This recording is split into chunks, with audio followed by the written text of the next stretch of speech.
as well. All right, I've already introduced our next speaker, but can we have a round of applause to welcome him on stage? We have with us Mr. Kaustubh Dhavse.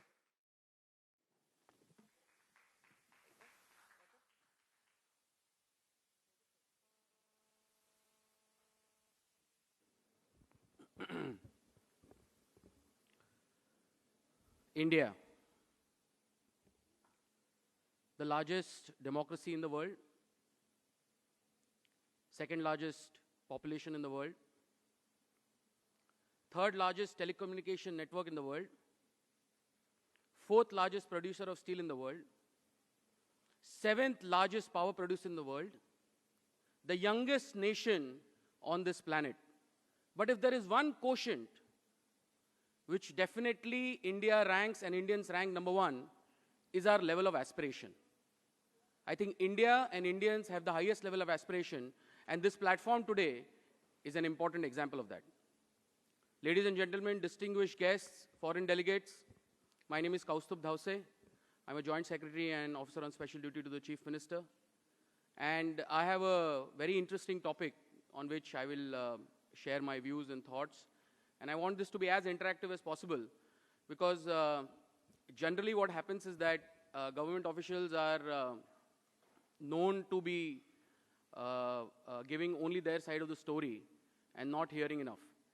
And this is something that we want to change today. So what I will try and do is, I will give you my perspective on how we have worked in the last 2.5 years on building a sustainable ecosystem on the rural-urban infrastructure development program, and also invite your views and suggestions and questions on what better or effective mechanism that we can deploy. To begin with, I am reminded of our initial, very, very initial days when the Honorable Chief Minister took reins of power. One of the first meetings that we had very early in 2015, he created a mechanism called as the Chief Minister's War Room, and this essentially is the think tank, the strategic think tank of the Chief Minister. And he asked us a question of coming up with a model or a paper on how do we balance rural-urban infrastructure development programs in order to ensure that there is holistic growth. Very, very pertinent and critical to what we are discussing today. And for one of the first things that we did after that is that we did a comprehensive exercise of almost all districts in Maharashtra, primarily the ones which have kind of been laggards in terms of the various economic and human development indicators. And what we noticed was very interesting, is that over a period of time, significant large amount of money has been spent, and the numbers are known to everybody. So just so that, I get things in perspective, India, Maharashtra, 11.2 crore population, we contribute to about 16% of the GDP. We have about 62% of services sector, agriculture is about 12%, and 65% of our population stays in, the defined rural ecosystems in the state. It's a highly urbanized state, and yesterday you heard the Honorable Chief Minister. So when we looked at all these macro, micro, internal parameters, what we realize is that very large amounts of money have been spent without really getting the desired results. A quick example is malnutrition. You will be surprised that the government has spent in excess of 15,000 crores over the last maybe 15 odd years to address this issue.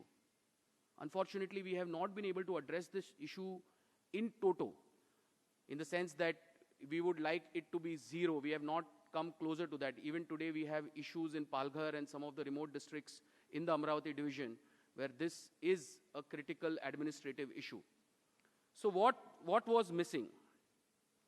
One of the key components of any developmental program is the fact that, and this is a culture that we have in the Chief Minister's office, that we are very data-driven.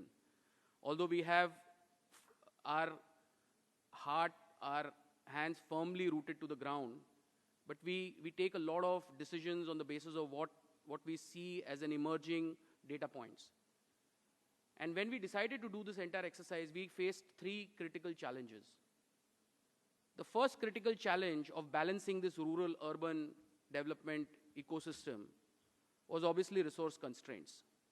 So being the largest state in the country in terms of its economic prowess and having sufficient budgets and so on and so forth, we still had significant amount of resource, whether it is related to finances, whether it is related to administration, whether it is related to quality manpower associated with certain infrastructure-led areas, whether it's healthcare and so on and so forth. So that was the first key challenge that we identified. The second key challenge, which really kind of, and you will notice a lot of policies that we have done post in 2015 and 16 are kind of a reflection of our findings, was the fractured productive cohesion between the local government in the rural areas and the government in the urban or the semi-urban areas. So there was absolutely no coordinated effort. And what I essentially mean is that, let's take the example of Nasik as a primary district, and let's take example of 5, 6 local areas in and around Nasik. So the first logical thing when you kind of develop a program is you find out that how many people are actually coming into Nasik from all of these areas, and what are the reasons for them to come, what are the birth rates of the people or the areas, and what are the employment rates, and why do people, and why can't we create parallel infrastructure in order to stem that. So this was essentially what I meant by the second point. The third point was basically our inability to foster productive linkages between agriculture and the end output.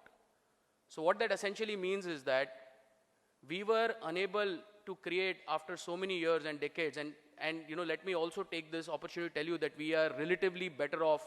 I don't have great amount of satisfaction in saying this, but we are relatively better off than some of the other states. But the fact of the matter is that our benchmark is relatively high because we have been a progressive state for the last 5 decades. So in spite of that, we have issues of having linkages of taking the products from the concept, and we have had so many discussions on farm to fork, farm to kitchen, and so on and so forth, but we have not really gone ahead and really executed and done that. So that's the third fundamental area. So these were the 3 kind of challenges. Now when we decided to look at, so I'm going to talk a little bit about 3-4 minutes on the rural infra, urban infra, and then I can try to give you a sense of how we have tried to bridge this divide. So from the rural infra, we divided, we segregated, and this is all part of the policy paper that we did. Okay, so I'm not telling you something that is something that we are incorporating in our daily learnings and policy formulations. So on the rural infra side, we identified capital intensive projects which were critical to improvement of rural infrastructure, whether it is irrigation, whether it is related to the Jalayukta Shivar program, whether it was related to making sure that there is enough agriculture sustainability within that. So these were 3-4 key capital intensive projects that we took under. And the other part was the institutional based infrastructure projects, whether it was about primary health cares, whether it is about education, and so on and so forth. So these were the 2 primary focus areas for the government when it came to that. And in order for us to expedite that, in the challenges that we faced, we decided to create a mechanism so that district has enough linkages with the center in order to have the funds. And how would that be possible?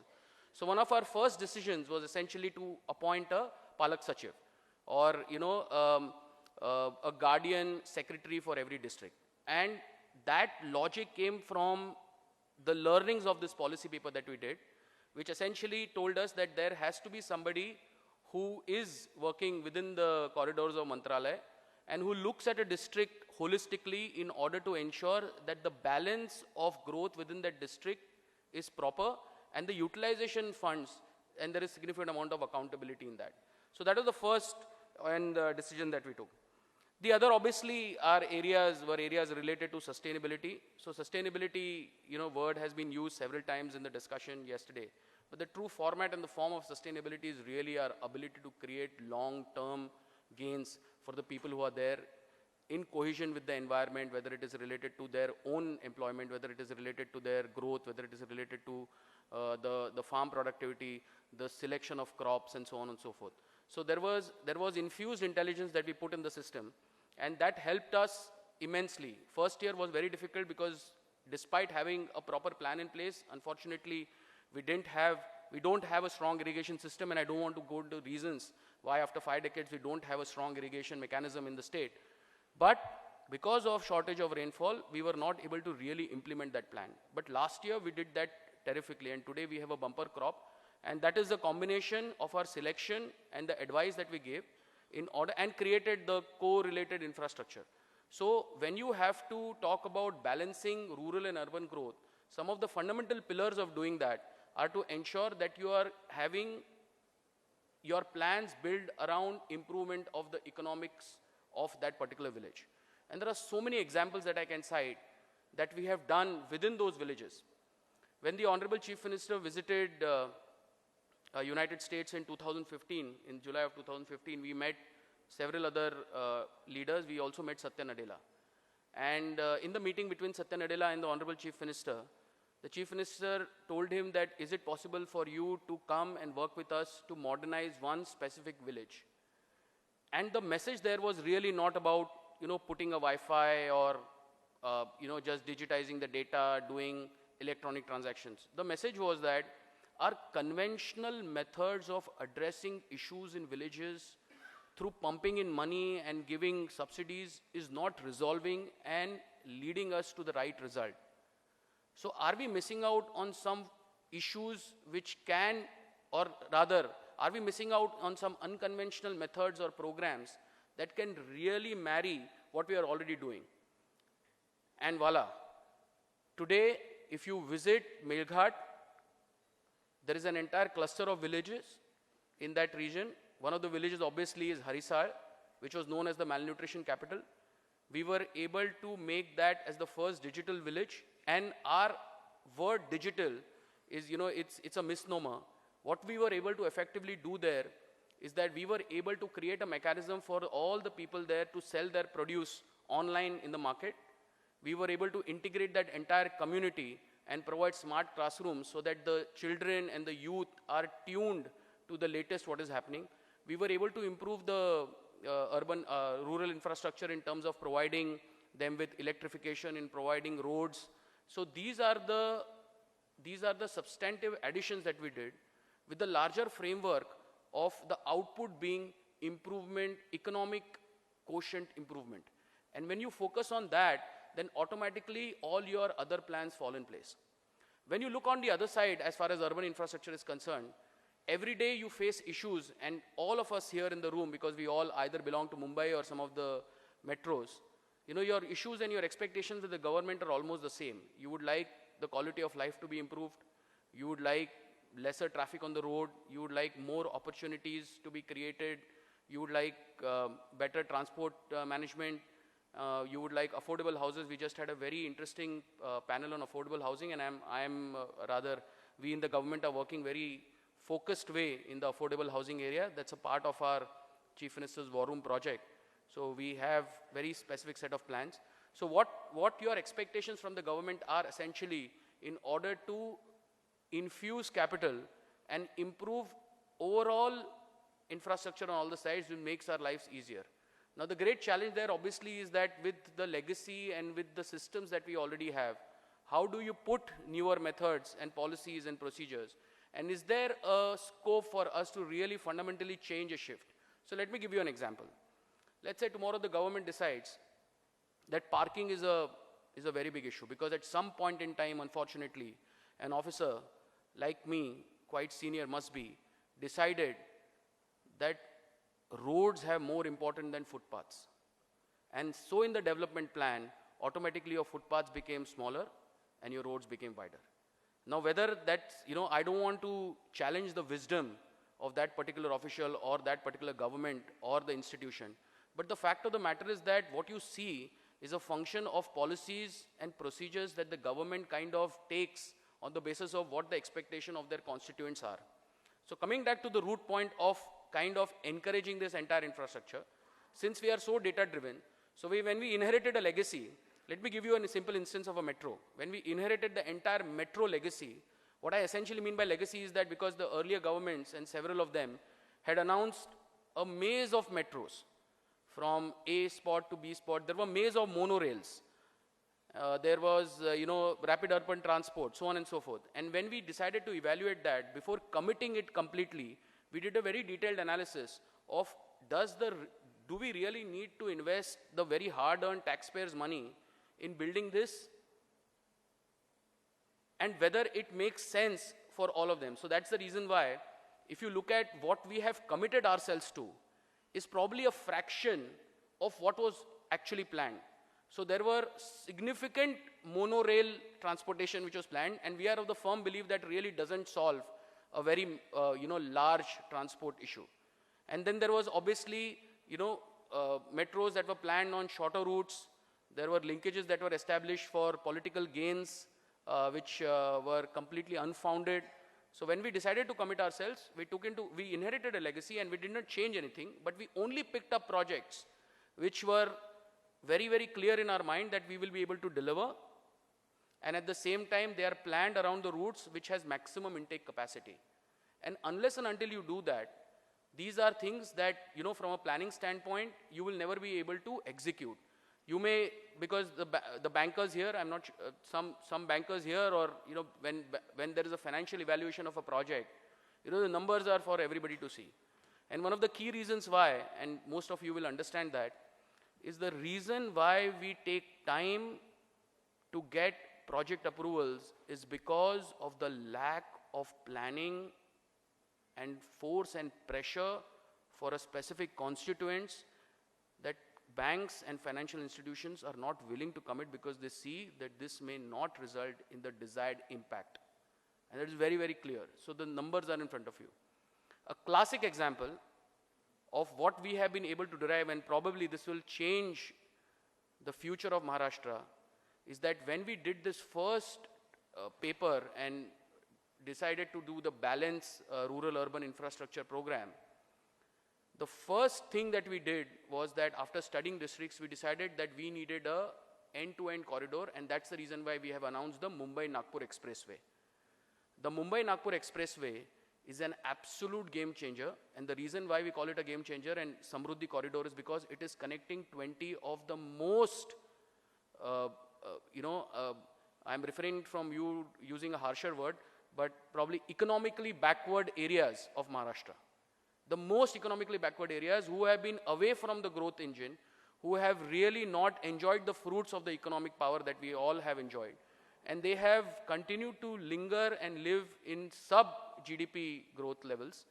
And one of the key reasons is that they have absolutely no access to anything. So in terms of this corridor, what it does essentially is that it brings all of them, including the specific nodes that we have planned for every district, to bring their produce to JNPT.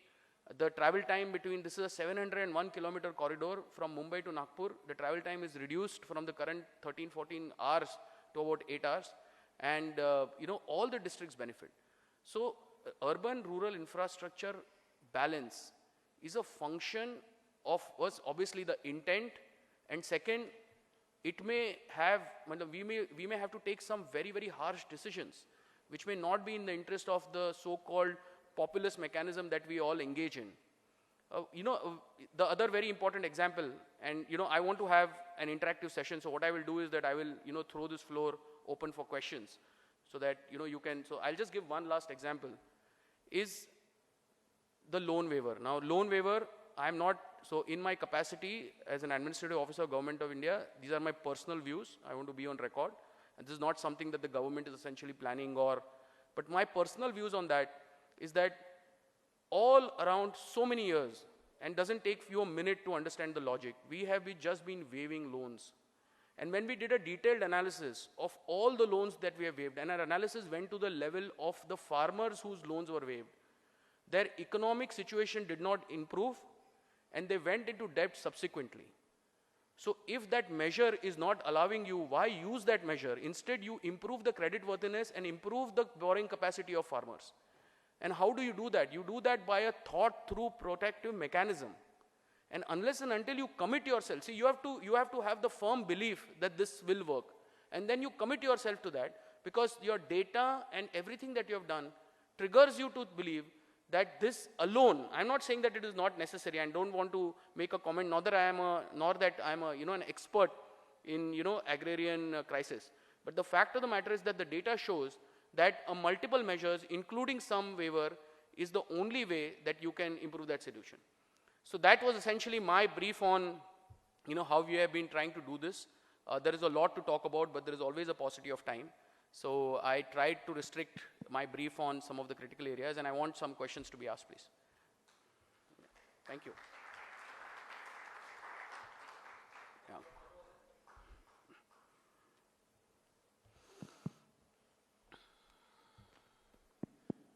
I think.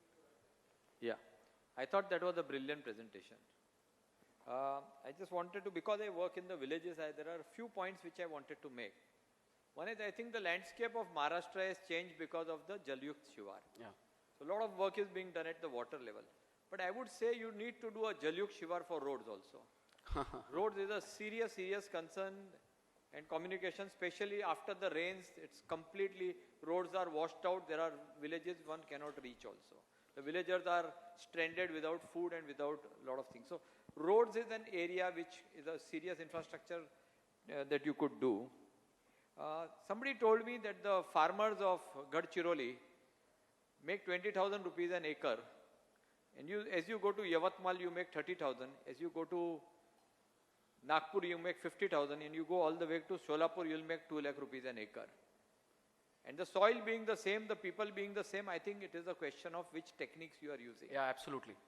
So I would suggest that the government should take up training of farmers very seriously, because while you are saying that you will double the farmers' income, if you were just to train them, you can do that 3 times immediately.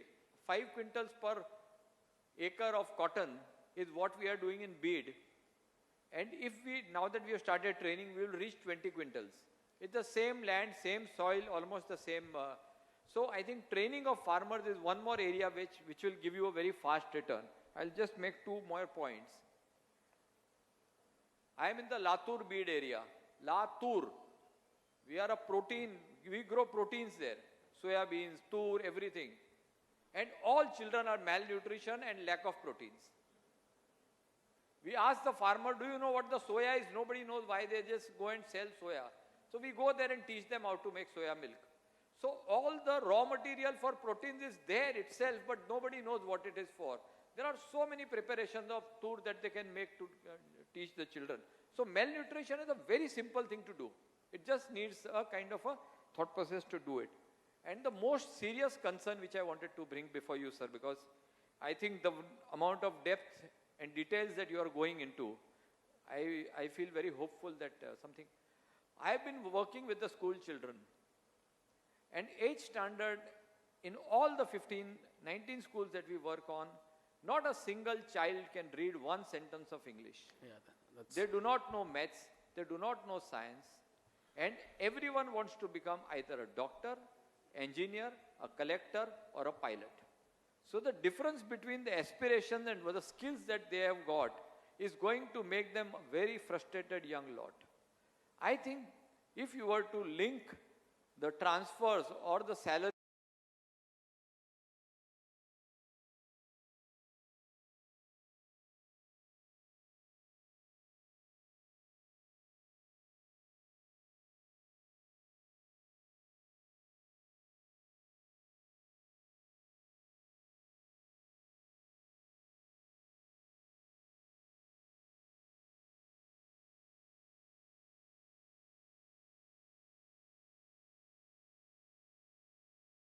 of, because about 60, 65, 70% of the farmers are Marathas, and their children don't see a future because of various issues that Mr. Gandhi just cited in terms of lack of innovation,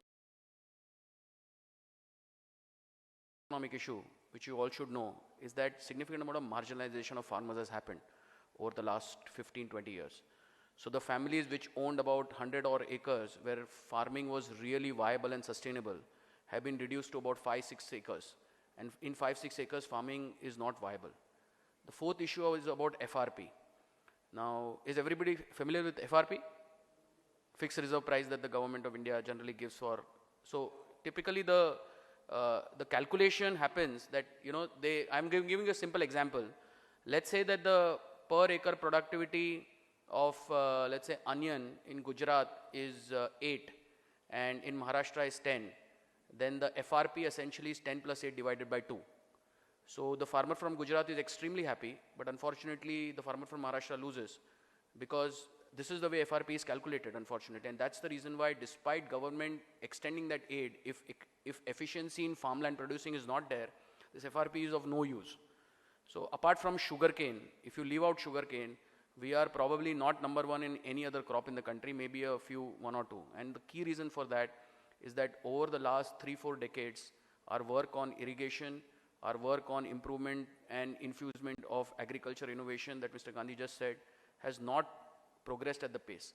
Having known, and we are all in a state of conscious incompetence. So we are all aware that this is an issue. And I am absolutely, not saying that we are not aware of Latur or any other place. But the fact of the matter is that, we should have leadership. Fortunately, we have leadership in the state today who is aware and who will not sleep till the time he gives this some kind of a directive and direction.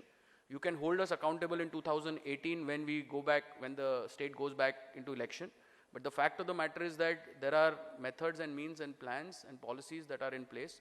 We will address this. The last very quick point, because you mentioned that, is that we recently met Indra Nui. And Indra Nui ji is already working with government of Maharashtra in developing a citrus food processing in Nanded. She is proposed to do 2 more.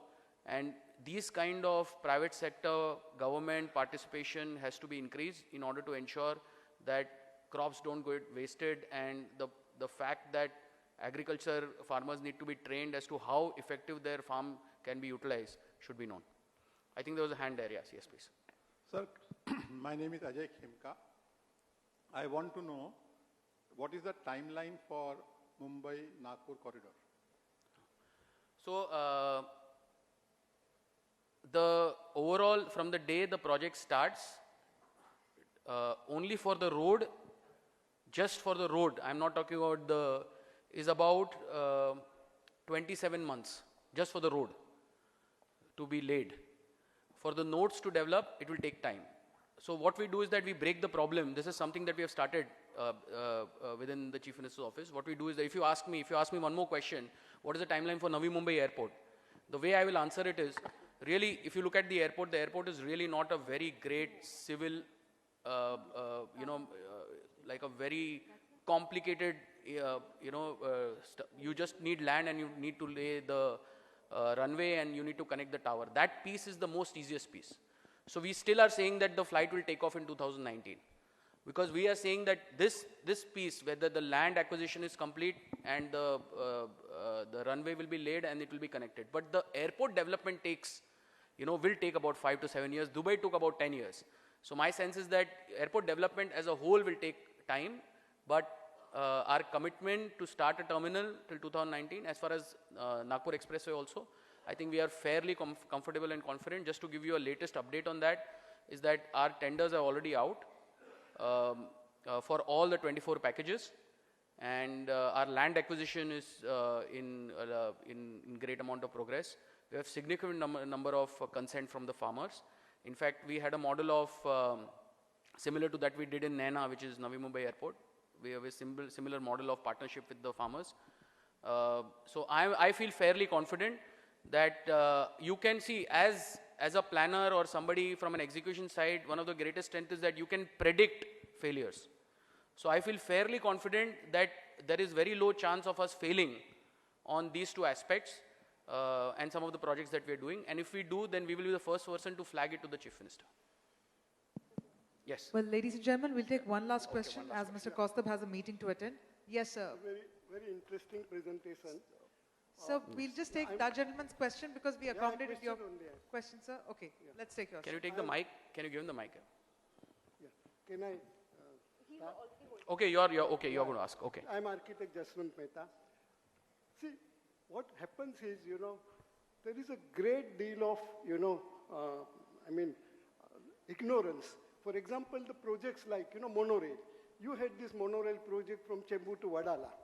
Now, when this monorail project is finalized, there is no public document available for the people to make even comments. All this privacy, secrecy, for whom? It's a total failure.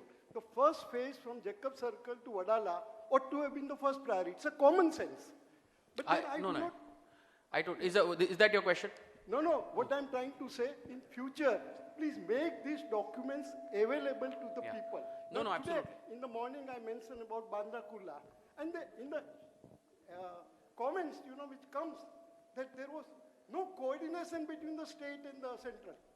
This is something, absolutely mind-boggling. If we are to improve governance, these basics have to be taken. Yeah. No, I'll just, my quick comment on that is that is changing. I agree with you that the monorail, essentially the first one was more of a, I want to refrain from saying a gimmick, but I've said it. So it really doesn't deliver. But I can tell you, I can assure you that when we decided to, the Chief Minister is very, very sensitive about this. So when we are committing ourselves to certain projects, then we are committing on the basis of the overall, because every single rupee that we are spending now is very precious. So we will not commit to projects which really are not helping us deliver. We don't want to just do showcase and gimmick projects. That will be all. Yeah. Good evening, sir. Sir, my question is that industries are closing in Mumbai and Thane, that we forgot, but a lot of industries are closing in Maharashtra. So what is the revival policy? Because a lot of factories are going to Madhya Pradesh, Haryana, Gujarat, and Odisha. So what is the revival policy, and what about the SEZ policies which are already in place but which are not taking up?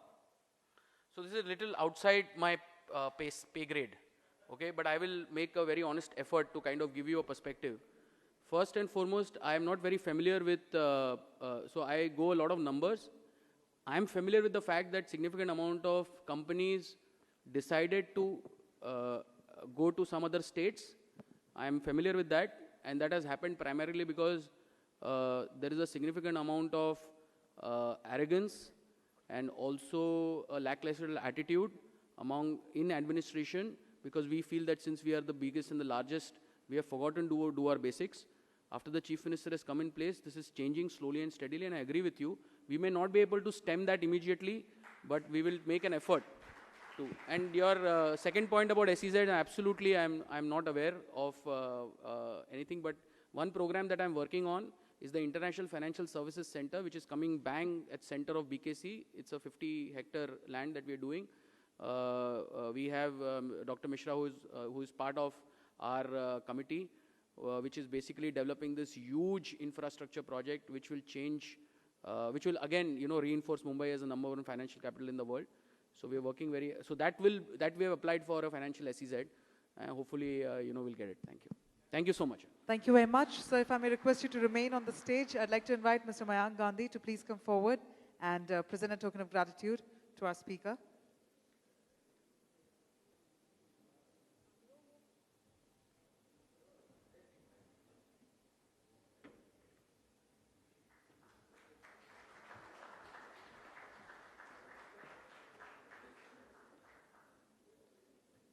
Thank you once again.